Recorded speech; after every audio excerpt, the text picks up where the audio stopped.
অত্যাচারের বিরুদ্ধে দুর্বলের অধিকার প্রতিষ্ঠা এবং দুষ্টের দমন ও শিষ্টের লালন পৃথিবীতে আবির্ভূত হয়েছিলেন ভগবান শ্রীকৃষ্ণ।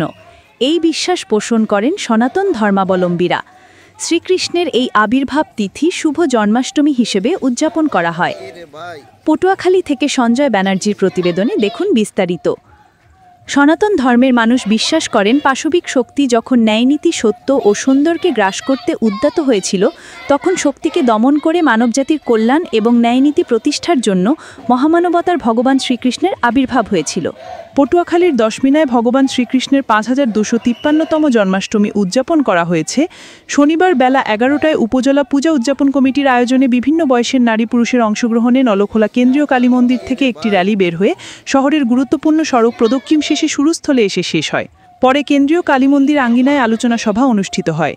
এই সময় উপস্থিত ছিলেন বাংলাদেশ পূজা উদযাপন পরিষদ দশমিনা শাখার সভাপতি অ্যাডভোকেট উত্তম কুমার কর্মকার, সাধারণ সম্পাদক দেবাশিস মজুমদার রতন, থানার ভারপ্রাপ্ত কর্মকর্তা আব্দুল আলিম, উপজেলা বিএনপির যুগ্ম সাধারণ সম্পাদক ফখরুজ্জামান বাদল, উপজেলা পরিষদের সাবেক মহিলা ভাইস চেয়ারম্যান শামসুন নাহার খান ডলি, অমল সাহা, সাংবাদিক সঞ্জয় ব্যানার্জি প্রভু, উত্তম কুমার ও অ্যাডভোকেট অরূপ কুমার কর্মকার সহ অনেকে। আলোচনা শেষে গীতাপাঠ, ভগবান শ্রীকৃষ্ণের চিত্র অঙ্কন ও ভগবানের নিকট খোলা চিঠি প্রতিযোগিতা বিজয়ীদের মাঝে পুরস্কার বিতরণ ও ভক্তদের মাঝে প্রসাদ বিতরণ করা হয়।